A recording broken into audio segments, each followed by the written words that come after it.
Warning, this episode contains adult language, mature situations, dance sport champions, main characters with adoptive memory muscle of dance, partners who want to be the leader, elaborate costumes, and contorted body designs. Listener discretion is advised. Yes, 1 sec, contact, 2 sec, so check my thoughts, 3 sec, on the right. 勝ち越した車が回り出すけどの下が開け進んでく変だなそうやって呼吸をしてるのかわからないまま日々が浪費していく感じたな目の発想が歌わないとさ広げしライフが必要かい不器用じゃダメな時もたまにはあるからワンピース気をつけてああ子供だまし来始めろドラマ笑っているだけならお呼びじゃないでさ Episode 327. Correct posture makes you look confident and taller. Hello and welcome to another episode of the Spiraken Manga Review, some podcasts and reviews back connecting enhanced narratives. It's your host Zan, saying konnichiwa, aloha, buongiorno, and what's up? Yes, we're back for another fun-filled episode, and more importantly than that, hope you guys have been doing well. For everyone who is at Otakon, I do apologize for not being able to attend this year at the last minute, but fear not. As a kind of an apology, but more importantly, as a way to not waste those panels, we have actually made a YouTube video for both of them. You can check them on our YouTube channel, youtube.com/Spiraken. The first one is up. That is from Under the Bed Hard Anime Manga. Definitely check it out. We've got some modern and new series that we talk about, and it's pretty concise and intriguing. But I digress, because that's for something else. It's for our YouTube channel, not our podcast, and you're here not to listen to me plug our YouTube channel, but more to talk about our podcast in general. And if you're joining us for the first time, welcome. Spiraken is a podcast that provides informative reviews about connected enhanced narratives. What does that mean? Pretty much what that means is that every episode we talk about 1 to 2 manga titles. We tell you the pros and cons about them, how their art style is, the characters are, the overarching plot, the style that's designed in, and if it's worth investing your time in or not. You don't have to agree with anything that I or my co-hosts say, but we try to be educational, enlightening, entertaining, and most importantly, exciting. You can find any of our earlier episodes at www.spiraken.com, and you can email me personally at zan@spiraken.com. We're also on Facebook, Twitter, Tumblr, Instagram, Spotify, YouTube, Stitcher, Apple Music, Apple Podcasts, and just a bunch of other social media sites. Just type in Spiraken, and I guarantee that you'll find us in one way or the other. I think that's it. Websites, things. Yep, so all that housekeeping is out of the way. Let's get to it, shall we? Because as per usual, and since we started a couple months ago, we're now doing every week, we're talking about the manga releases for the week and what was released on Tuesday the 30th. And I've got to admit, this week it was not as populous as last week, but we've got some great titles that came out. Now, the big ones that we have are UQ Holder Volume 17 came out. For you Negima fans, this is a pseudo-sequel. I haven't reviewed this one yet because every time it comes up on the Wheel of Manga, it skips it, but I've heard a lot of good things about it. Turavu Darkness Volume 11 came out. Precarious Woman Executive Miss Black General Volume 4, the manga. No Game No Life Volume 9, the light novel. And I'm actually excited to pick that one up because it's gotten really good. That's one of the few light novels that I pick up on time. I have 8 of the volumes right now, and I'm definitely going to pick up 9 this week when I get paid. There's My Next Life is a Villainess, All Routes Lead to Doom, Volume 1. That actually seems pretty cool. I'm curious if it's an isekai or a reincarnation fic. I don't know, but we have to see. There's Mushoku Tensei, Jobless Reincarnation, the light novel, Volume 2. Miss Kobayashi's Dragon Maid, Volume 8. Yes, Miss Kobayashi's still kicking it and still around. There's Harukana Receive, Volume 4. There's Grimguard of Fantasy and Ash, Volume 10, the manga, which is in a very precarious spot in the series. If you haven't read Grimguard of Fantasy and Ash, check out our review of it. We talk about a lot of the unique styles from the manga and the light novel as well. There's a Fairy Tail Battle Royale, Volume 3. So it's a sequel to Fairy Tail. There's Defrag Volume 13, the manga, and that's it for this week. So you got maybe 3 good ones. The one I'm really excited for is No Game No Life, and My Next Life is a Villainess. The one that I'm kind of over is Defrag and Turavu, because Turavu, well, never really caught my interest. But which of these series do you find interesting? Let us know in the show notes below or email us what you think we should review from this list. And I know I sound like a motor mouth. It's because I had a little bit of coffee before doing this review, so that's why I'm so poof right now. But I digress, because it's that time we've been waiting for. The reason why you listen to this podcast. Yes, the manga review! And this week we've got a pretty different one, because if you remember from the last episode, I spun that one, that only, the Wheel of Manga. And it did tend to be that I'd be reviewing a manga that was written by Tomo Takeuchi all the way back in 2011. It's still coming out. It's published by Kodansha over here and in Japan. It is a shonen series that was released in Monthly Shonen Magazine. There are 9 volumes right now. It's been nominated for the 6th and 9th Manga Taisho, and it's number 9 on the 2013 Kono Manga Keisokoi, which is pretty much the top 20 manga for male readers survey.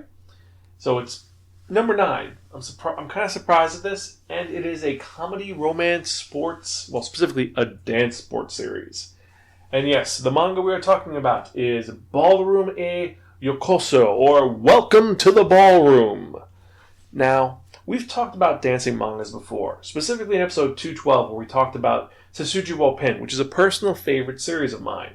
I really enjoyed it. I loved reading it. It was intriguing, engaging, and it was a fun series.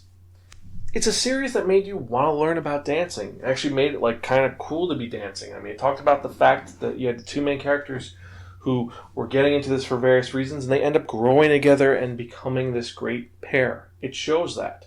And it focuses on the entire club, and I love that aspect of it. So for me to spin another ballroom series, I was a little hesitant at first to read it. However, I'm comfortably surprised. They're both shonen series, and they're both basically sports series, so it has the similar tropes, but the major difference is that while Sesuji wo Pen is a beginner's introduction into dancing, it focuses on what the styles are, a little bit of the history. The main character is from Blackwater, which is the major dance competition. It focuses on that. Welcome to the Ballroom is a intermediary series. So you have to know something about dancing to get the most out of it, because they don't spoon feed you everything. They don't spoon feed you, okay, this is what the different styles in the dance sport are. You have the 2 different competitions of classic versus Latin.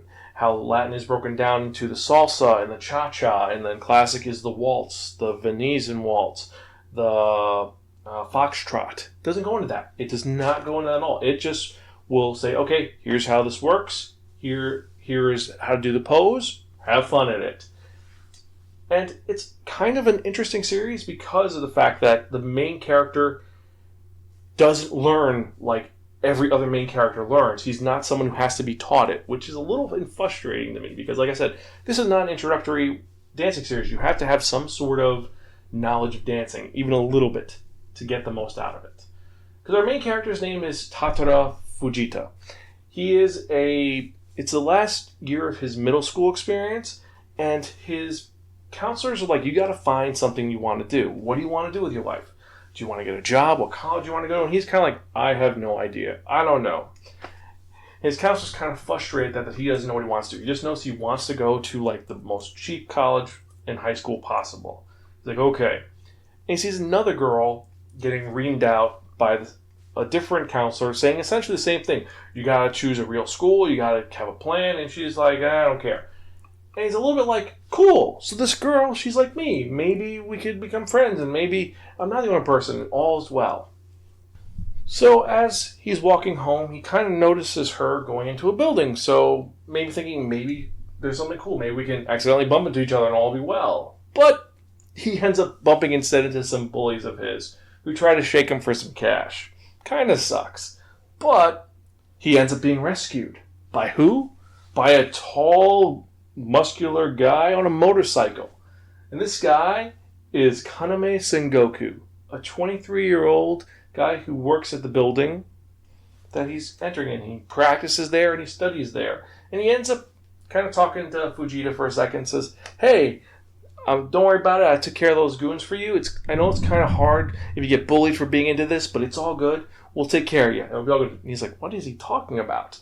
And Sengoku ends up putting his arm around him and kind of leading him downstairs into this place. Like, what the hell's going on? Is this guy going to mug me? What the fuck? And he ends up taking him downstairs. And it turns out that the place that Shizuku went to, and the place that Sengoku has led him to, is a dance studio. Specifically, the Ogasawara Dance Studio. A place which is designed to teach people to dance and have fun. And he sees his crush dancing wonderfully. Turns out that she is an amateur dancer. Someone who's been in the amateur circuit for a while, has been dancing for 9 years, and she's amazing. And his mind is blown by this. And he's convinced by the owner, Tamaki, to try out the first day, and he first tries it. He's okay. He's not great. And then what happens is that Shizuku tries to teach him to dance, or says, why don't you dance with me? Because it's going to be great. Because she didn't know he liked dance, and he didn't know he did either. But he doesn't. He's kind of afraid of it. But as they're dancing, he realizes he sucks, and he gets kind of creeped out.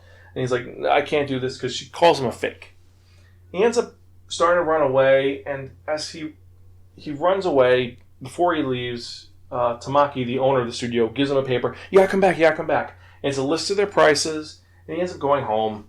And he's just like, you know what, I'll just go home, and I don't have to worry about this anymore. But it was kind of fun, and he's like, I'm not gonna do it. And in the bag, there's the list of the prices, which are way more than he can afford, because he's kind of poor. He doesn't want to ask his dad for $50 a session to dance, because his dad will either laugh at him or just not care. And there's a CD that says, hey, I think you'll like this. Check it out.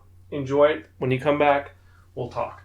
He's like, maybe I'll just check this out. And he ends up checking out the CD, and it turns out that it was a competition that Sengoku was in. And it is poetry in motion. It's wonderful and amazing. As he's watching this, he realizes that the whole thing about dancing is that it's everyone look at me. The person who dances the best is the one that draws your eye to them. And he's enraptured by this. He's like, oh my God, this guy's amazing. And I would love that, to be the person who's the center of attention, and the person that they're all like. See, he finds that fascinating and wonderful. And he wants it. He wants that for himself. So he looks at the prices again. He doesn't know what to do. And he ends up going back the next day. And he says, look, here's your CD back. I want to join. I want to learn how to dance. And he's like, okay, cool. Well, but I don't have any money. I'll sweep the floors. I'll clean up. Just teach me how to dance. And Sengoku's like, okay, fine. You can watch with the old ladies and it'll be fine. And Tadaro's like, no. Listen, I want to be like you. I want to be just as good as you are. And Sengoku's a little perturbed by that. He's a little insulted. He's like, do you think that this is easy to do? Do you think that what I do is fun? It's easy? It's something that any schlub can do? Fine. So what he does is, instead of doing it, he's like, fine. You want to show that you're a professional dancer? Fine. He teaches him the basic move called the box. The box is a way to move from left to right. It's move one leg over and then shift your body. It's moving it so when you're doing a turn. And he's doing it over. He's trying to teach him. And the thing is that this is something which is very difficult to do for a beginner to do. You have to learn the basics to do it, because you have to have confidence and motivation to become a professional dancer to do this. And going from like easy to difficult is going to deter Fujita to go where he goes. But that's not what happens. What happens is that Fujita practices all night. Like, they're at like 4 p.m. when he goes there. The next morning, Suzuku walks in and sees Fujita doing a perfect box. Almost like pristinely perfect. And then Sengoku like wakes up because he was sleeping in the back. He's like, hey, what are you doing here so early? And then he realizes, wait, you've been here all night? What the fuck? Fine. You want to be here all night? Fine. I'll teach you. And he's teaching him, and this begins Tadaro Fujita's odyssey into becoming a dancer. And it goes into all these interesting places that are very different. It's not the typical, there's a tournament arc, let's learn. No, it goes into he ends up observing the other people. You meet a bunch of other characters. Like, you meet his two instructors, who are Karin Banba, a obese lady who could dance very well, and then her balding partner, Tomichika Jinbo. They're two instructors at Ogasawara's dance studio. You have Shizuku's partner, who becomes kind of his rival, but kind of his friend. We're talking about Kiyohara Hyodo, whose family owns a dance studio, but he loves working with Shizuku. He's been working with her for 9 years, even though he kind of treats her like shit at times. Like, he says, "Oh, we're together. We're partners. That's it. I don't need you." Like, he kind of like I don't need you, but I need you. And actually, there's a point when you realize, because he's been watching them, there's a competition early on, and it's Shizuku and Hyodo. And they're going to be dancing. It's going to be cool. Great. Amazing. They're going to be dancing. But what happens is that as they're doing the competition, Hyodo disappears. Something happened. He walked away. He disappeared. No one knows what to do. So Sengoku says, "You know what? Fine. Fujita, come here. Put this on. You're going to dance for him." "Wait, what?" He's like, "You know the moves. Just make sure that she doesn't get disqualified." And as he dances, everyone's looking, and he's dancing exactly the same as Hyodo. And it turns out that Fujita's ability, his power, is that he has adoptive muscle memory. So pretty much he watches someone dance, and he can duplicate it. If you try to teach him normally, like, say, put your right foot here, put your left foot there, that doesn't work for him. He has to observe and watch, and then he'll twist it on the fly to make it work for him.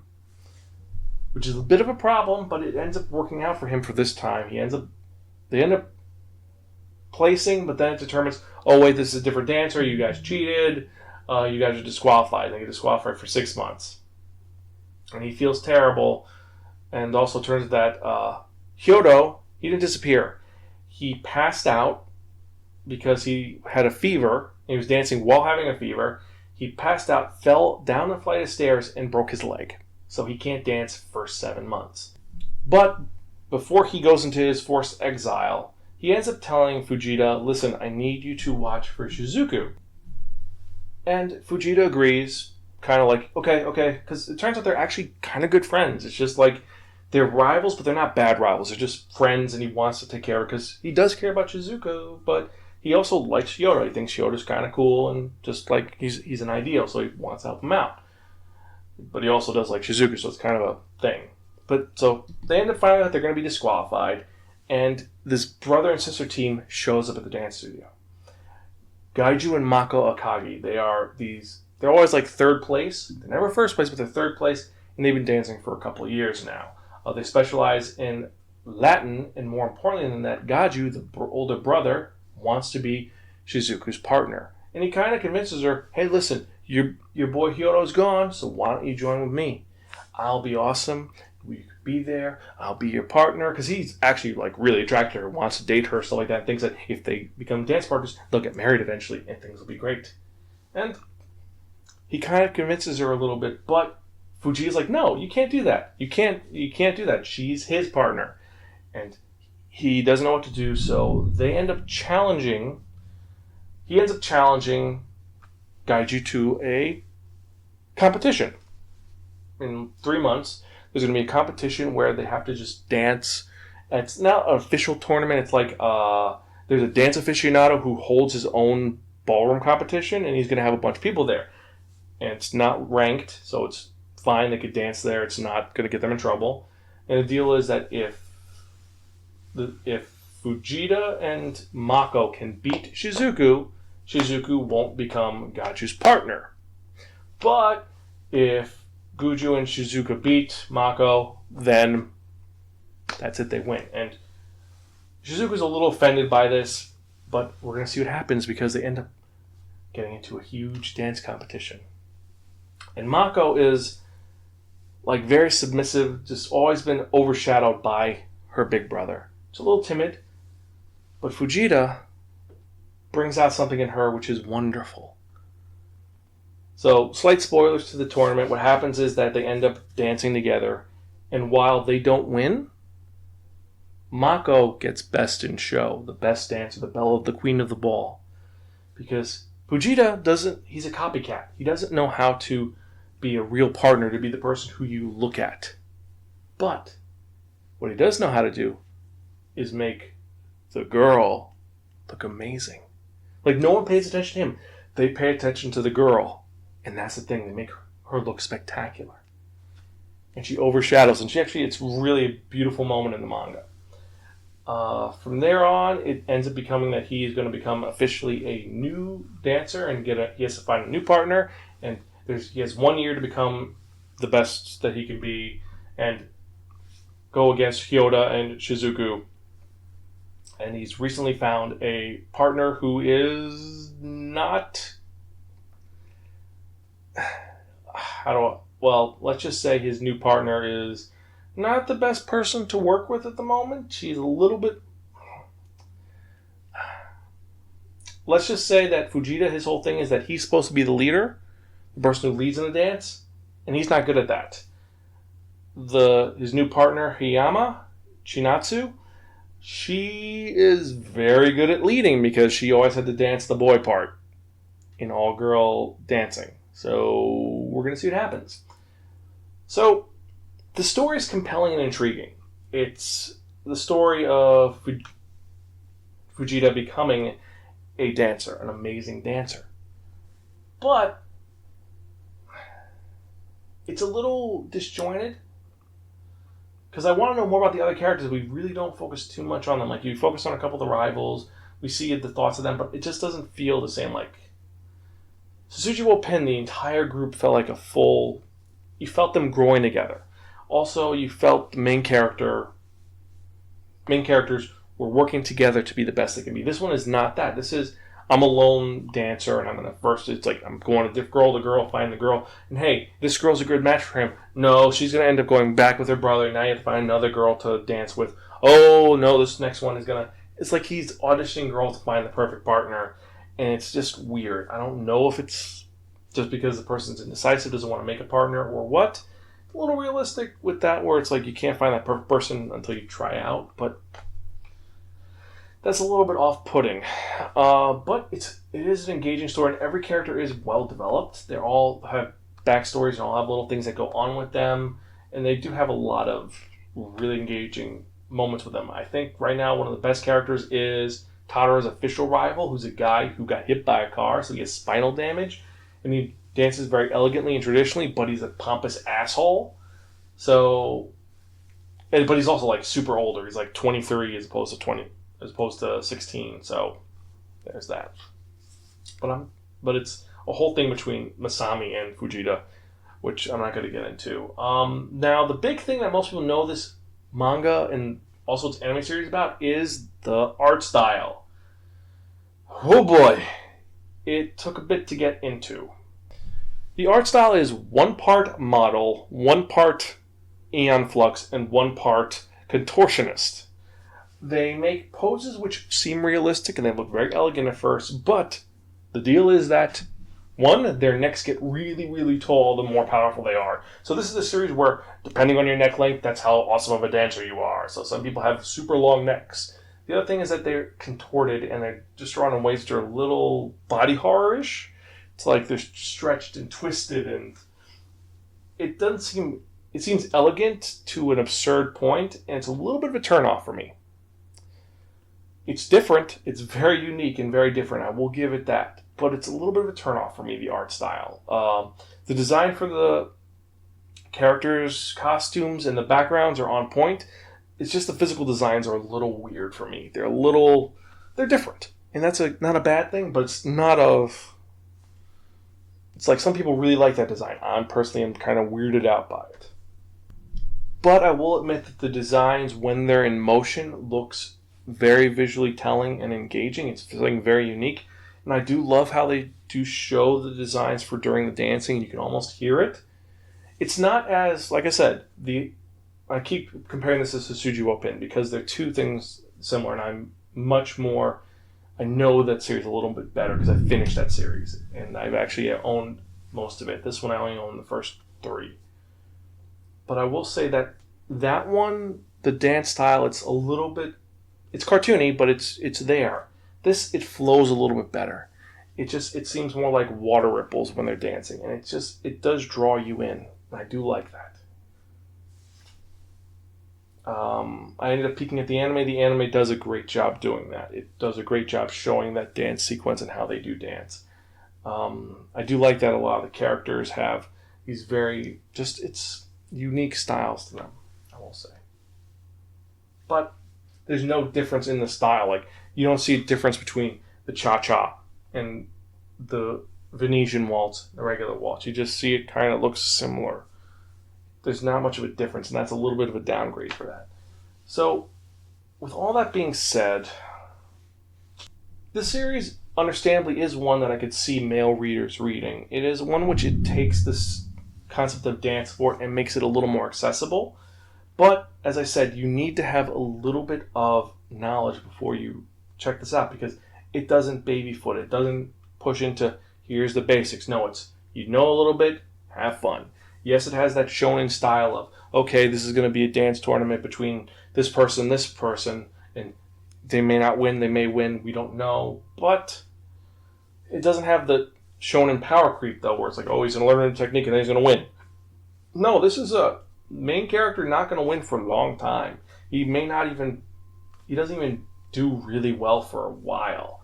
He's probably not even going to make it the top 10 until maybe with this new girl, Chinatsu, he gets that far, but I don't know.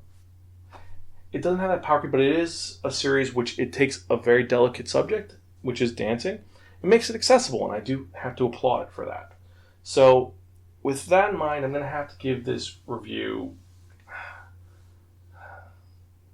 I am going to give it a gift from your crazy Aunt Muriel, okay but forgettable. It's a good series, don't get me wrong. It's a good series.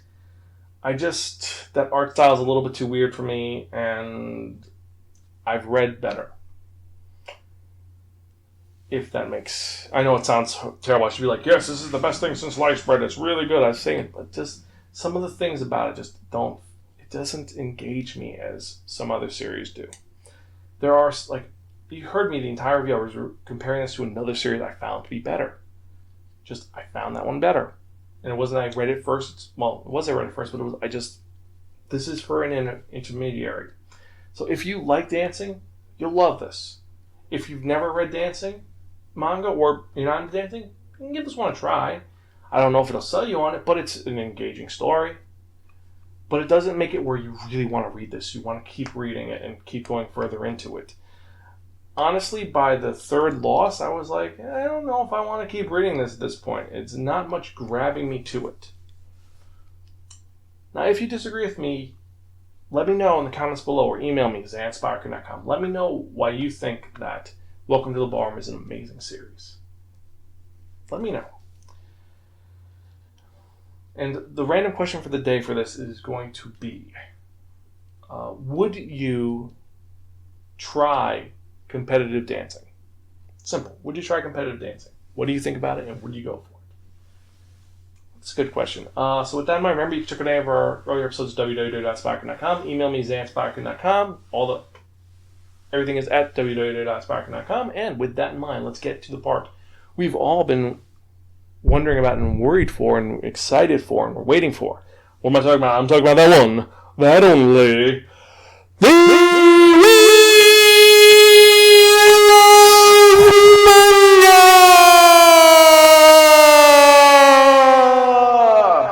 Yes, friends, the Wheel of Manga, except no substitute. Now, what is the Wheel of Manga? The Wheel of Manga is a Wheel of Fortune with 10 slots on it. What I've done is I've assigned a manga to each of these slots. And what we're going to do is we're going to spin it. Whatever number it lands on, to review the next episode of the Spiraken Manga Review, episode 328. And we've got a couple of good series, and I've thrown out a couple of wonderful and amazing and terrible isekai series. So let's see what we're going to review in the next episode.